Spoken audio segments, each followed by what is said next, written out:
ఓం శ్రీ మహాగణాధిపతయే నమః. ఓం శ్రీ షిరిడి సాయినాథాయ నమః. శ్రీ సాయినాథ భాగవతంలో ఈరోజు 17వ అధ్యాయం. ఈ అధ్యాయంలో అబ్దుల్లా అంటే ఎవరు, అతడు బాబాకు చేసిన సేవలో బాబా ఇతడిని ఎలా చూశారు, బాబా త్రవ్విన బావి అమృత జలధార, పిళ్ళే నారికురుపు, దైన్యమా శోకమా, వీటన్నిటి గురించి తెలుసుకుందాం. కొందరు భక్తులు అతి సాధారణంగా ఉంటారు. వారు చదువు సంచలు ఎక్కువగా లేనివారు, కొద్దిపాటి అక్షర జ్ఞానం మాత్రం కలిగి ఉన్నవారు. ఒక్కమారు సాయిబాబాను దర్శించినంత మాత్రాన ఆ మహాత్ముని ఏ మహత్తర ఆకర్షణ శక్తికో లోనై సాయినాథుని శ్రీచరణాలకు అంకితమైపోయి ఉచ్చనీచాలు అనే తేడా లేకుండా సర్వసేవలు ఆ మహద్గురువుకు చేస్తూ అందులోనే తమ జీవిత పరమార్థాన్ని తమకు తెలియకుండానే పొందుతారు. ఈ విషయంలో సద్గురు కృప అమోఘమైనది. ఒక అమాయకుడు నిర్మల హృదయుడు అయిన భక్తిని చూడగానే ఆ గురువు కూడా ఆత్మలో స్పందించి ఏదో ఓ సాకుతో ఆ శిష్యుని తన హృదయానికి దగ్గరగా తీసుకుని తన వివిధ సేవలలో భాగస్వామ్యం ఇచ్చి అతడు ఆ పనులు చేస్తున్నట్లు కూడా అనిపించనీయకుండా అతడికి తెలియకుండానే అతడికి మోక్షం ప్రసాదిస్తాడు. రాధాకృష్ణ ఈ కంటే ముందుగానే అబ్దుల్ అనే భక్తుడు సాయిబాబా పాదాల వద్ద చేరాడు. రాధాకృష్ణ ఇలాగానే బాబా తిట్లను తన్నులను ఎన్నో మార్లు చవిచూసిన ధన్యుడితడు. అయినా చెక్కు చెదరక బాబాను అంటు పెట్టుకునే ఉండినవాడు. మసీదు చెమ్మటం మొదలు బాబా బట్టలు ఉతకడం, మసీదులో సంధ్యాదీపాలు వెలిగించడం, లాంతరు తుడిచి వెలిగించడం, లెండి తోటకు వెళ్తుంటే వెంట వెళ్ళి నందదీపం వద్ద కాపలాగా కూర్చోవడం, ఒకటేమిటి సర్వ పనులు చేసేవాడు. ఆ పనులు అన్నీ అతడు ఇష్టంగానో కష్టంగానో చేసేవాడు కాడు. ఆ పనులు అతడి శరీరావయవాల్లో ఒక భాగం. బాబా పనులు చేయడం అన్నదే అతడి శ్వాస. మరో ఆలోచన, తర్కం, పాండిత్యం ఏమీ లేదు. గోపికల భక్తి లాంటి భక్తి ఇది. ఇందులో స్వార్థము పరమార్థము రెండూ ఆ వ్యక్తికి లేవు, తెలియవు. ఇది నిర్మోహ నిశ్చల భక్తి తత్వం. ఒక మహాత్ముని జననం ఆనాటి సాంఘిక పరిస్థితులను చక్కదిద్దటానికి, ప్రజలలో నైతిక శక్తి పెంపొందించడానికి కారణం అవుతుంది. హిందూ ముస్లిం ఐక్యత సాధించడానికి, జాతి కుల భేదభావాలు రూపుమాపి మానవులంతా ఒకటేనని విశ్వజనీన ప్రేమ భావాలు అంకురింపజేయటానికి సాయిబాబా ఆనాడు షిరిడీలో ప్రకటమయ్యారు. తన ఆచరణ ద్వారా అవధూత తత్వాన్ని చాటారు. దత్తాత్రేయ సాంప్రదాయ గురువుగా పూజింపబడ్డారు. కొందరు భక్తులకు సాక్షాత్తు దత్తావతారంగా సాక్షాత్కరించారు కూడా. సర్వదేవతా రూపాలు తనలోనే, సర్వ పుణ్యక్షేత్రాలు పుణ్యతీర్థాలు తనలో దర్శింపజేశారు. ముస్లింలతో పాటు తాకియాలో నృత్యం చేసేవారు. భక్తి గజల్స్ పాడుతూ అంచేతే ఎవరెన్ని విధాలుగా ప్రయత్నించినా సాయిబాబా హిందువా ముస్లిమా అనేది ఎవరూ తేల్చుకోలేకపోయారు. చెవి పోగులు కుట్టి ఉన్నందువల్ల హిందువుడని అనుకున్నారు. ముస్లింలు తమవాడే ఫకీరు ఔలియా అనుకున్నారు. ముస్లింలలో సూఫీ మతానుయాయులు అహం బ్రహ్మస్మి అనే భావంతో సమాధి నిష్ఠ చేస్తారు. మన అజ్ఞానమే మనల్ని పెడదారికి ఈడ్చే పెద్ద గుదిబండ. ఇదే మోక్ష సాధనకు పెద్ద అవరోధం. మన అహం, తను, అజ్ఞానమును అహంకారమును ఆ పరబ్రహ్మ స్వరూపమందు లయం చేసి మనం చేసే సర్వకార్యాలు ఆ దైవానివే అని, ఆ దైవమే కర్త భర్త సంహర్త అని ఒకానొక దివ్యభావం స్థిరం చేసుకోగలిగితే అదే కర్మఫల త్యాగం. ఇక రెండవది, మన ఆధ్యాత్మిక పురోగతికి సర్వశ్రేయస్సుకు సద్గురు సేవయే ఏకైక సాధన. ఆ గురువు తిట్టినా కొట్టినా ఉపదేశాలు చేసి బోధించినా అన్నీ కేవలం ప్రేమతో, శిష్యునిపై గల అపార వాత్సల్యంతో చేస్తాడు.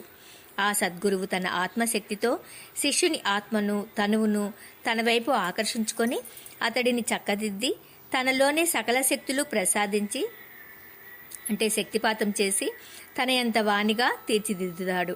ఆ సద్గురువే అందుకు సమర్థుడు. ఇవే సిద్ధాంతాలు హైందవ మత గ్రంథాలు, సిక్కు మత గ్రంథాలు, సర్వ మత గ్రంథాలు ఘోషిస్తున్నాయి. కాబట్టి భాష, మతం, ప్రాంతం ఏదైనా ఆధ్యాత్మిక మార్గాల గమ్యం అంతా ఒకటే. ఇస్లాం మతంలో ముఖ్య విధులు 5. ఏదైనా ఆధ్యాత్మిక మార్గాల గమ్యం అంతా ఒక్కటే. ఇస్లాం మతంలో ముఖ్య విధులు 5. కలామీ విశ్వాసం ప్రకటించుట, అల్లా తప్ప దైవము మహమ్మద్ ప్రవక్త తప్ప మరో సద్గురువు లేడనే దృఢ విశ్వాసమే కలామీ అంటే. ఇది ఇస్లాం మతంలో మొదటిది. రెండవది పాంచ్ నమాజ్, తెల్లవారుజామున అంటే బ్రాహ్మీ ముహూర్తం అంటారు హిందువులు. ఒక మారు ఉదయం 10 గంటలప్పుడు రెండవ మారు, మధ్యాహ్నం 12 గంటలప్పుడు మూడవ మారు, సాయంత్రం 5 గంటలప్పుడు 4వ మారు, రాత్రి పడుకోబోయే ముందు 5వ మారు.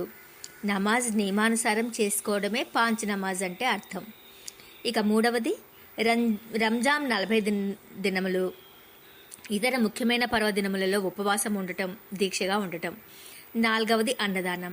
5వది మక్కా యాత్ర, దీనినే హజ్ యాత్ర అంటారు. ఈ పంచవిధులు ముస్లింల జీవితాలలో ప్రధానమైనవి. హిందువు 1 నిత్య అగ్నిహోత్రం, ప్రాతకాల మధ్యాహ్న సంధ్యాకాల ధ్యానం, జపం, త్రిసంధ్య పూజ హిందువులు చేసే వాటిలో మొదటిది. ఇక రెండవది మండలం రోజులు, 40 రోజుల దీక్షలు, కార్తీక మాఘమాసాలలో ఉపవాస దీక్షలు, పర్వదినాలలో ప్రత్యేక పద్ధతిలో ఆరాధనలు. 3వది అన్నదానం. 4వది జీవితంలో ఒక్కమారైనా కాశీయాత్ర, కాలభైరవ దర్శనం, కాశీ అన్నపూర్ణ, విశాలాక్షి, గంగా, భవానీ సమేత కాశీ విశ్వనాథుని దర్శనం. ఇక 5వది తల్లి, తండ్రి, గురువు, దైవం పట్ల అచంచల భక్తి విశ్వాసాలు, ఉత్తరాయణ పుణ్యకాలంలో మరణం రావాలని కోరుకోవడం. ఇలా పంచవిధులకు కట్టుబడి ఉంటారు. అవి నిత్య విధులు.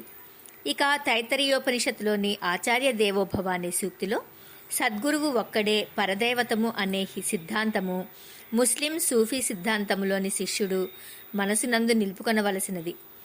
గురువు మహమ్మద్ ప్రవక్త ఒక్కరిని అనే భావనతో సరిగ్గా సరిపోతుంది. అబ్దుల్లా సరిగ్గా ఇదే బాటలో నడిచాడు.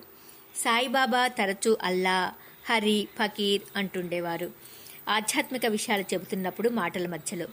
ఫకీర్లు, అల్లా, హరి అంటూ ముస్లిం, హిందూ దైవాలనిద్దరినీ పేర్కొనటం అరుదు. కానీ బాబా భక్త కబీర్ దాస్కు మానసిక శిష్యుడు. ఆ కబీరు తత్వాన్ని జీర్ణింపజేసుకున్నవాడు. కబీర్ యొక్క మరో అవతారమే సాయిబాబా అని కొందరు భక్తులు భావిస్తుండటము జరిగేది. కబీర్ తన దోహాలతో ముస్లిం సూఫీ మతానుయాయులకు మార్గదర్శకుడయ్యాడు. ఆధ్యాత్మిక సాధన చేసే సూఫీ మతానుయాయులు కొందరు కబీర్ దోహాలయందు, గేయములయందు లక్ష్యముంచి తమ సాధన సాగిస్తుండటము ఈనాటికి ఉన్నది మనం గమనించి చూస్తే. హరిబోలే హరిబోలే హరిబోలే భయ్యా అనే కబీర్ ప్రసిద్ధ గేయం హరినామ సంకీర్తనను తెలుపుతుంటే, రామ రసాయన అంటూ రామనామం యొక్క ఔన్నత్యాన్ని, అల్లా అంటూ నూగేయాలలో ఎలుగెత్తి చాటారు. సరిగ్గా సాయిబాబా కూడా హరి, రామ్, అల్లా, అనల్ హక్, అల్లా భలా కరేగా అలాంటి పదాలు వాడుతూ ఎవరెవరి హృదయం ఏ వైపు ఆకర్షించి ఉందో ఆ మార్గంలోనికి వారిని మలిచేవారు, శిల్పంలా తీర్చిదిద్దేవారు. తపతీ నదీ తీరమందు గల నాందేడ్పుర నివాసి అయిన సత్తాస్ అనే అతడి కుమారుడు అబ్దుల్లా. వారి వంశ గురువైన ఫకీర్ అమీరుద్దీన్ అనే సాధువును బాల్యం నుండి సేవిస్తుండేవాడు అబ్దుల్లా. ఒకరోజు ఫకీర్ అమీరుద్దీన్కు సాయినాథుడు స్వప్న సాక్షాత్కారం ఇచ్చి 2 మామిడి పండ్లు ఇచ్చి, నీ శిష్యుడైన అబ్దుల్లాను నా వద్దకు పంపించు అని వాకిచ్చారు. అనగా ఏమిటి? సర్వగురు స్వరూపుల ఆత్మకు సంధానం ఉంటుందని భావం కాదా? వారందరూ ఒకటే ఆత్మస్వరూపులు. కానైతే ఒక్కొక్కరు ఒక్కొక్క మహత్కార్యం చేపట్టి వివిధ ప్రాంతాలలో వివిధ రూపులై ఉంటారు అంతే. ఒకే జలం సముద్రంగా, నదిగా, ఏరుగా, పిల్లకాలువగా, చెరువు, నీటి గుంటగా, చలమగా, భూమిపై వివిధ రూపాలలో ఉన్నట్లుగా మహాత్ములంతా ఆత్మబంధువులే, ఏకాత్మస్వరూపులే. ఫకీర్ అమీరుద్దీన్ చెయ్యన మేల్కొన్నారు. తన చేతిలోని మామిడి పండ్లు సాయినాథుని ఆజ్ఞను తెలుపుతున్నాయి. నిద్రపోయే ముందు తన వద్ద మామిడి పండ్లు లేవు. తన వద్ద ఎవరూ పడుకుని లేరు. ఈ పండ్లు ఇవి అబ్దుల్లా అనే సత్శిష్యునికి సాయినాథుడు ప్రసాదించిన దివ్య ప్రసాదం. అహో, ఏమి సద్గురు కృప! ఇందాక తన శిష్యునిగా ఉండిన అబ్దుల్లాను మరో గురువు వద్దకు పంపడానికి మరో గురువు అయితే సందేహించేవాడేమో. తన వ్యక్తిత్వానికి, గురుత్వానికి అది కించిగా భావించేవాడేమో. ఇలా భావిస్తే అతడు సాధారణ గురువు, పరమగురువు కానే కాడు. ఫకీర్ అమీరుద్దీన్ గొప్ప గురువు, సాయినాథుని గురించి పూర్తిగా తెలిసిన సద్గురువు. అంచేత తెల్లవారగానే అబ్దుల్ని పిలిచి ఆ పండ్లు ఇచ్చి, నాయనా, నీ జన్మ ధన్యమైంది. సాయినాథుని వంటి పరమగురువు నిన్ను స్వయంగా తన వద్దకు పిలిపించుకుంటున్నాడు. నీకై నీవు నన్ను వదిలి వెళ్ళవని తెలుసు గనక ఆ మహాత్ముడు ఇందాక నీ గురువైన నాకు స్వప్న సాక్షాత్కారమిచ్చి అతి మధురములు పక్వములు అయిన మామిడి పండ్లు ప్రసాదంగా మరీ ఇచ్చి నిన్ను తన వద్దకు పంపమని ఆజ్ఞాపించారు. ఇక నీ కర్తవ్యం షిరిడీలో ప్రారంభమవుతుంది. వెళ్ళు నాయనా, వెళ్ళు. ఆ పరమగురువుని సేవించుకో, నీ జన్మ సార్థకం చేసుకో అని పరమానందంతో అనుజ్ఞ ఇచ్చాడు. తన చరణాలపై వాలి గురువాజ్ఞను తూచా తప్పకుండా ఆచరించడానికి సిద్ధమై ఉన్న అబ్దుల్లాను మనసారా ఆశీర్వదించాడు ఫకీర్ అమీరుద్దీన్. 1889 సంవత్సరంలో అబ్దుల్లా అజు శీల జలధి అయిన షిరిడీలో ప్రవేశించి సాయిబాబా పాదాల వద్ద చేరాడు. అబ్దుల్లా షిరిడీ రావటమే ద్వారకామాయి మసీదుకు చేరాడు. ఉదయం కార్యక్రమాలు పూర్తయి ధుని వద్ద కూర్చుని ఉన్న సాయిబాబాను దర్శించాడు. కబీర్ దోహాలోని అర్థంలా గురుమిలా తబజానియే మిటే మోహ్ తంతాప్ హర్ష శోక్ వ్యాపై నహి తబ్ గురు ఆవై ఆపు.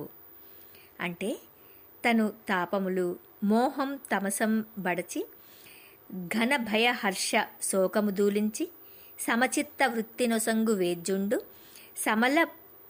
నమల బోధ నందుడతడే గురువు అన్నట్లుగా సద్గురు సాయినాథ్ మహారాజ్ నీలికళ్ల నుండి తన హృదయపు లోతులలోనికి చొచ్చుకుపోతున్న శాంతి కాంతి కిరణాల వెలువలలో తన్మయత్వం చెందిపోయాడు అబ్దుల్లా.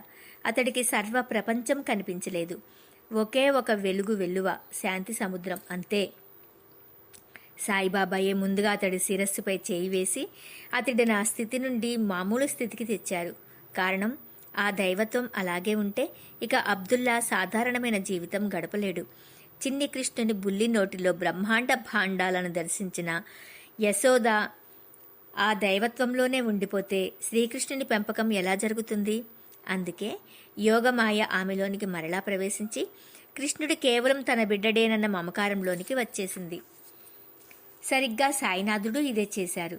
మాయ అవసరం ఎప్పుడు ఉందో అప్పుడు మాయ క్రమ్మి తీరాలి, లేకపోతే ఈ సర్వ చరాచర సృష్టి కర్మ ఆగిపోతుంది. అబ్దుల్లా ముందు ముందు ఎందరో భక్తులకు మార్గదర్శకుడు కావాలి. అబ్దుల్లా బడే బాబా అన్నారు. ఆ పిలుపు దూర తీరాల నుండి వస్తున్న అమృతవాణిలా వినిపించింది యువకుడైన అబ్దుల్లాకి. బాబా, నేను బడే బాబానా అన్నాడు ఆశ్చర్యంగా. మీరు నా పరమగురువు. మీ పాదధూళిని నేను మీరెలా పిలిచినా పలుకుతాను. అదే నా సన్మాన బిరుదుగా భావిస్తాను. ఈ సమస్త ప్రపంచంలో నాకు ఉన్నది సాయిబాబా ఒక్కరే. నాకు కావలసినది, నేను చేయవలసినది సాయినాథుని సేవ ఒక్కటే. ఆజ్ఞాపించండి బాబా అన్నాడు అబ్దుల్లా. అరే మేరా కావలా ఆయా అంటే నా కాకి వచ్చింది. నాకేమిటిక లోటు? నా సేవ అంతా నీదే సుమా అంటూ ఆనందంతో పలికారు సాయిబాబా. కావలా అంటే బాబా నేను మీ కావలా. ఆహా, ఎంత మధురంగా ఉంది పేరు. బడే బాబా కంటే ఇదే మధురంగా ఉంది బాబా. మీ పాదాల వద్ద నిరంతరం తిరుగాడే కాకిని నేను.